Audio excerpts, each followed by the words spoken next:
It isn't day 22. I put the wrong day. Don't listen to, oh my gosh. We're doing Payday, but I wrote the wrong day number. I'll edit that after. It's day 28 if you're following along in your own book, which you can by clicking the link that takes you to our store, and you can download the first 5 days for free, or you can buy it digital for cheap, or you can pony up and spend the big bucks and buy it from Amazon, okay? And if you have not reviewed this book yet, please do. We rely on your reviews, and I really appreciate it when you take the time. I know it takes time because I hate leaving reviews, but for my friends, I always do. And if I love the book. All right, here we go. I don't write negative reviews. It seems pointless to me. All right, here we go. Payday.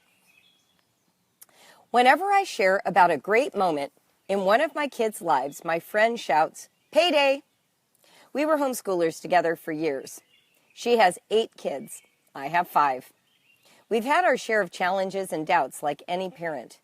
Home education is unique in how it puts pressure on us, though.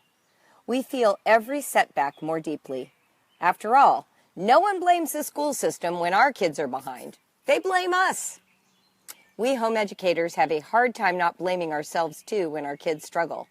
We assume that it's up to us to handle any challenge. We worry.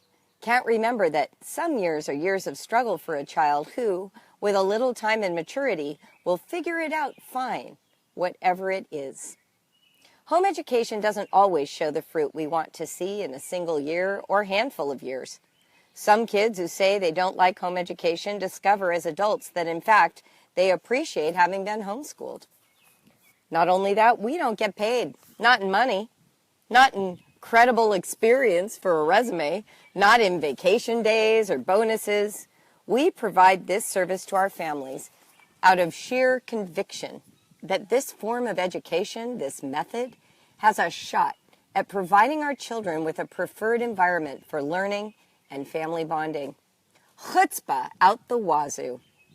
So, on those days when a child suddenly surprises you with an achievement or a good report out in the world, that's when we get paid. Your child tests well on the iOS? Payday. Your child gets into college? Payday. Your daughter is chosen to be the lead in a play? Payday. Your son builds his own computer from scratch? Payday. Your mother finally reports that she is amazed by your 10-year-old's vocabulary? Payday. The library selects your child's poem to display on its wall? Payday. Your son's soccer coach selects him to be team captain because of his maturity? Payday.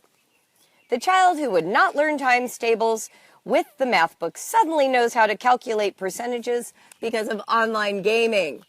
Payday. You've worked for 3 years to help your child learn to read, and now, going on 9 years old, she finally reads her first book aloud to you? Payday with 4 exclamation points. Your adult child tells you that his scholarship interview went well, in part because he shared about poetry tea times. That happened to me. Payday. Your adult daughter uses your methods for appreciating art in a museum with underprivileged kids as a social worker? Payday. Your kids know how to study when they get to college because they know how to teach themselves anything? Payday. Your children are bonded to each other and look out for each other as adults because they are close? Payday. There are dozens of paydays happening all the time. What are yours? How can we help each other to call them out when we see them? You do get paid. Pay attention. Then take it to the bank, your emotional bank, and make a big deposit. You're doing it. Well done. Payday. Quote of the day. Sometimes it really does pay when your 17-year-old offers to pay for her own art classes because she has a job that she loves and can afford it. Joe Van Every. Sustaining thought. The next time your kids amaze you, say to yourself, payday. Now, payday is one of those catchphrases that you'll find in all different contexts. What I loved about it in the context that I first became aware of it is that it was a good friend just calling out the joy of what I was feeling after all these years of investment. You know, I was just sharing a story and she says, "Payday, Julie." And I was like, oh, that's true. This is exactly why I do this. I do this because at the far end of this investment, I get paid. Not in money, sometimes in hugs or really nice emails, or yesterday a Skype phone call from Mexico City with my daughter, her boyfriend, and my son, all calling on Mother's Day using technology. You know, they paid their own money to be together in this foreign country. That's a payday. That was incredible. Payday, your daughter that you visited in France while she was an exchange student posts an Instagram photo of you taking pictures in France that you've never seen to celebrate Mother's Day. Payday. They're paying attention. They know you in ways that you don't even know yourself. And they are manifesting the aspects of your family culture, of their educations, right in front of your eyes. Are you noticing? Are you pausing? Are you stopping to congratulate yourself for being a meaningful part in that journey? I was going through Jacob's materials yesterday. All this stuff in our house. I'm endlessly purging. Marie Kondo would be appalled at how long this is taking me, but I'm doing it. And I was going through all of his papers, and he has this one stack of his favorite cards and letters he's received over the years. One from my stepdad, who is now gone. One from my Aunt June, who recently died. And in that stack was a letter from me. I wrote it in 2004, and I reread it. Jacob had just completed these 2 years of raising money in a cookie business to go to space camp in Huntsville, Alabama at 12 years old. And he was getting ready to get on that plane. This is before he had a cell phone, before he had a laptop. And so I knew we wouldn't get to talk to him unless he had permission to use the phone to call home. So I wrote him a letter and I included a family photo. And I reread it today, or yesterday. And it just struck me how I didn't know his future when I wrote that letter. I affirmed him for teaching me about the night sky, a sky I had ignored most of my life. I affirmed him for his commitment to making things happen that he wanted in his life. I affirmed him for his self-starting nature, for knowing he could raise money to get where he wanted to go. What is he doing today? He has earned more scholarship money than any kid I know. Partly because he talks about poetry tea time in those interviews. That was a true story. He knows he can make the things he wants to happen, happen. And it started when he was a boy, and I wrote about it then, and I saw it as a payday even then. And I've gotten to see that ripple out into his future. And this is true for each of my kids. They make my hair turn gray. Don't get me wrong. Every day I am rocked on a sea of anxiety over their choices, over the places they want to go and the ideas they want to pursue. They don't always match what I expected.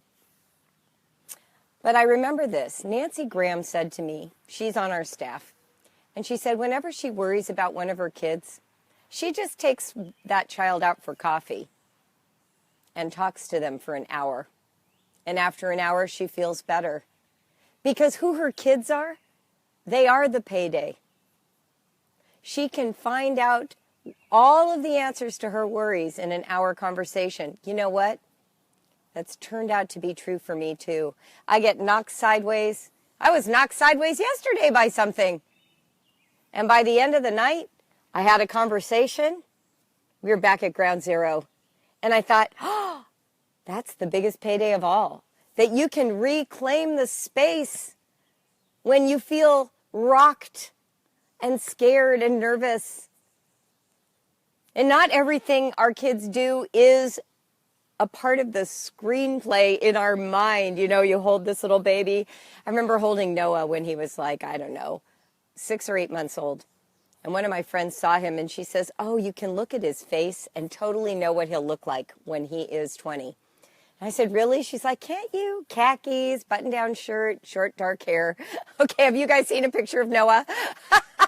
His beard is down to here. He has a man bun. You know, he wears his own little hipster clothing. You know what I'm saying? Like, you can't. No.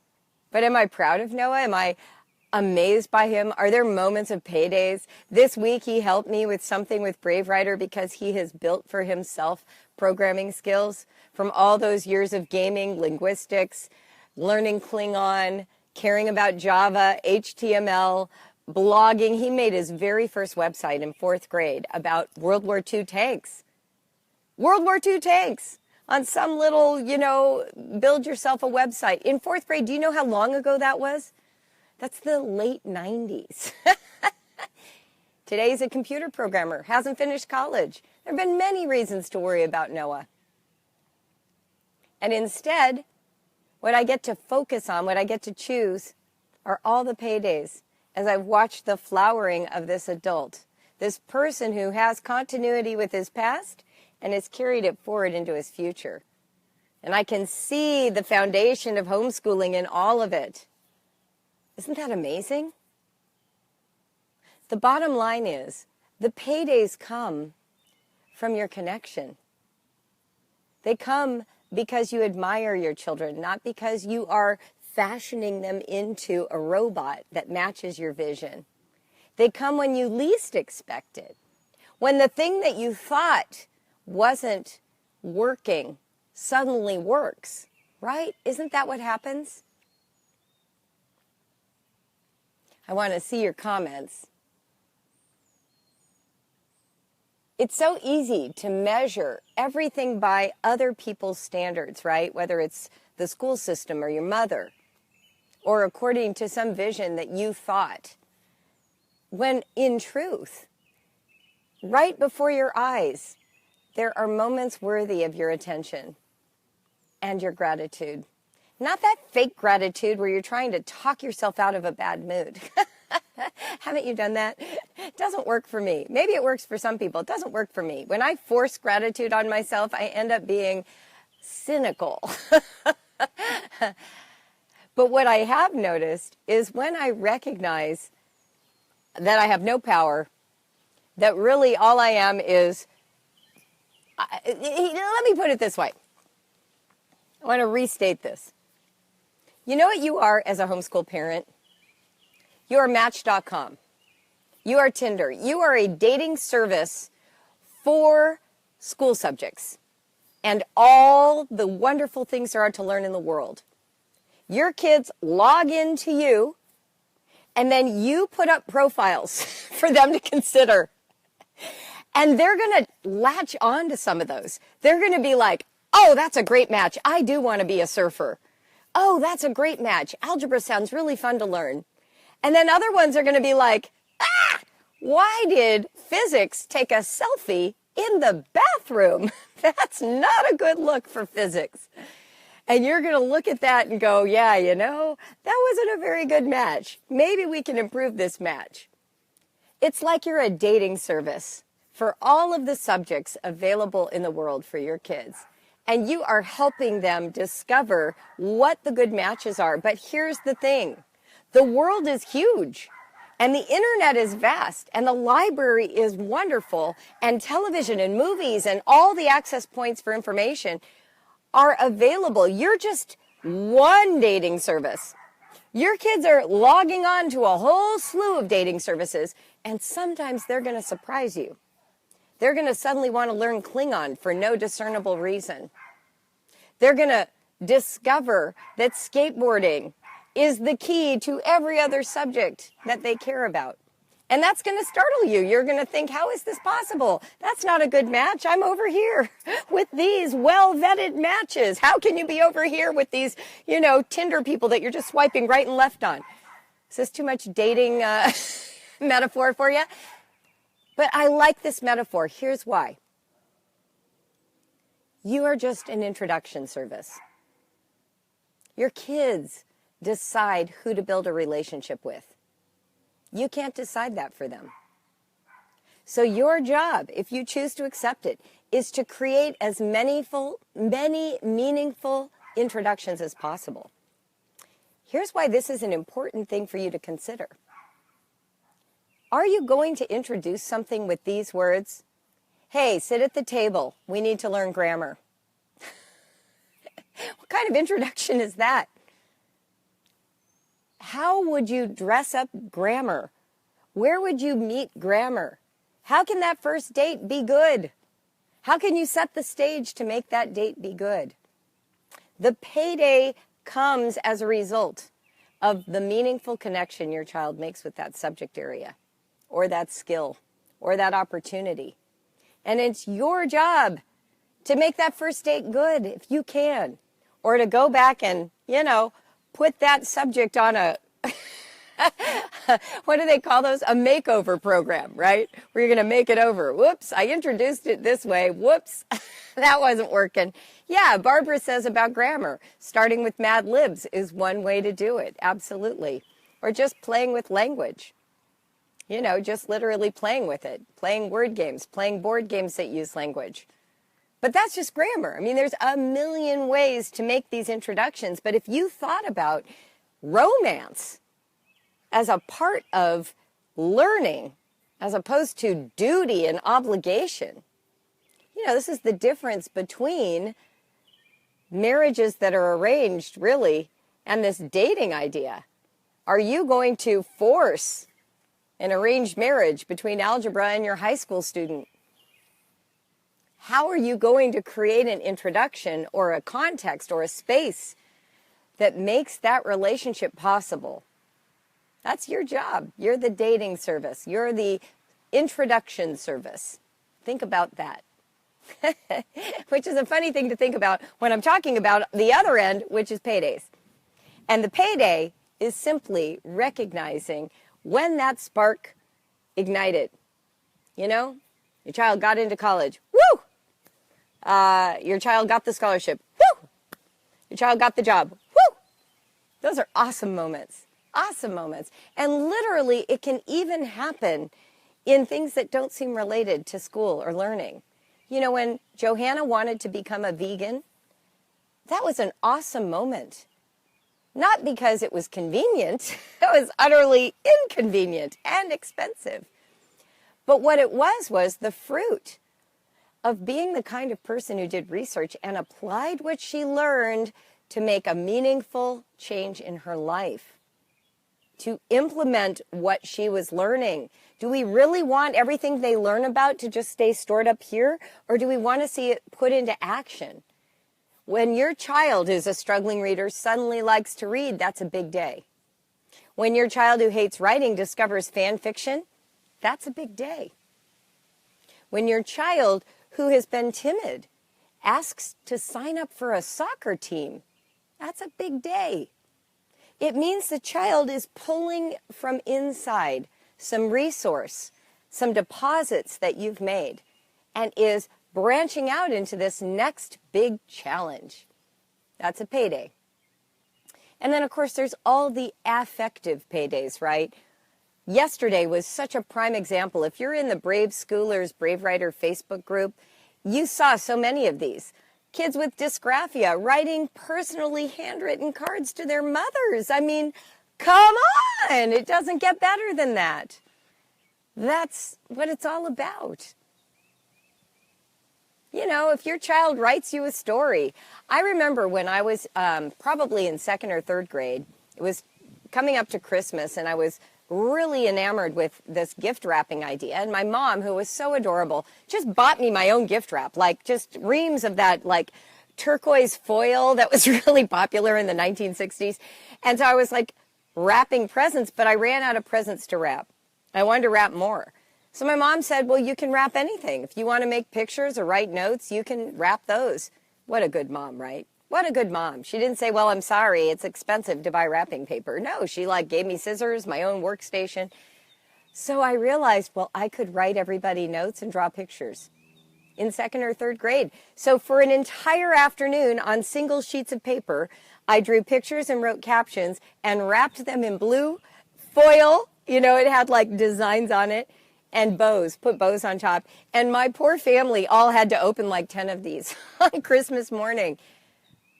But that's a payday. I am a lifelong fan of writing. And my mom saw that then, and she made room for it to occur. And all these years later, what's she doing? She's sending me books to help me write my latest book. She's collaborating with me on texts and phone calls, about titles and subtitles and reading the book proposals and working with me on the content. Because, hello, she made that introduction. It was a fabulous introduction. From my earliest days, she supported my writing inspiration. So payday for her, right? As she writes her 85th book. Try to live up to my mom's success here. Make sense? So we read today from A Gracious Space, day 28, Payday. And I hope that you enjoyed it.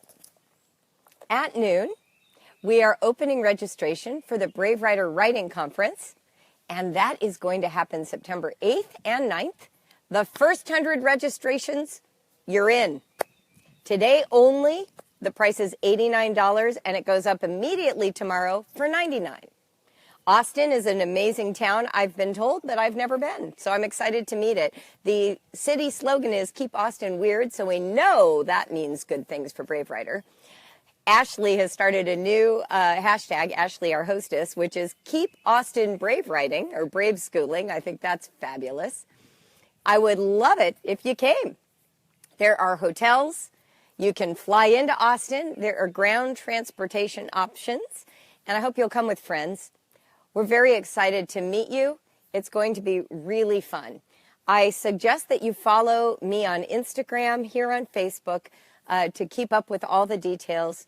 I'm very much looking forward to meeting you in person. We will have some Brave Writer mugs available as prizes for those who attend. Oops, this way. I always go the wrong way. I'm so glad that you're catching me right at the end. I'm sorry that we started early today, because many of you are used to hopping on at 11:30. But I wanted to give everyone time to, get near their mouses, and click away to register. Plus, tomorrow, Cindy and I are heading to Virginia. Who's coming to the LDSHE? It is the Homeschooling Convention in Williamsburg, Virginia, and I will be speaking all day on Wednesday about Brave Writer themes. Writing, homeschool, everything else. So I hope I get to meet some of you even this week. In the meantime, count up your paydays today. I'd love to see some of them in the comments if you would leave some payday experiences. And just so you know, for those reading it in here, pretty much every payday I put in there was one that happened in my family. I wanted you to get a little window of insight into the kinds of things that have made me feel very rewarded as a homeschooler. Wendy asked when I'm coming to Orlando. So basically what's happened is, since I announced Austin, every part of the world, Philippines, Trinidad and Tobago, British Columbia, and many, many, many cities in the States have written to me. I really love going to these conferences, but you have to plan way in advance. We're already booked through 2017. I'm booked a little bit in 2018 and already starting 2019. So if there's something that you want to do, and you want to see me, then you need to have me come. You need to contact us soon. The other thing, somebody asked, will we live stream the Austin, Texas? I don't know. Haven't considered that yet. But if we do, you will be the first to know about it. I'm sure we'll do some. I did that last time at our retreat. We did a little bit of live streaming, and that was really fun. But this will not be recorded. I am not a fan of recording live events. I've done it once. You can buy those DVDs if you want them. What I really like is for you to be live. I'm all about the live interaction here on Facebook, there on the conference, in the webinars, in the Homeschool Alliance. I like the dynamic of live interaction. So let's make that happen. You'll be glad you came. It'll be good for you. I'm looking forward to seeing you. All right, everybody. Have a fantastic day. I hope you have sunshine like I do. Bye, everyone.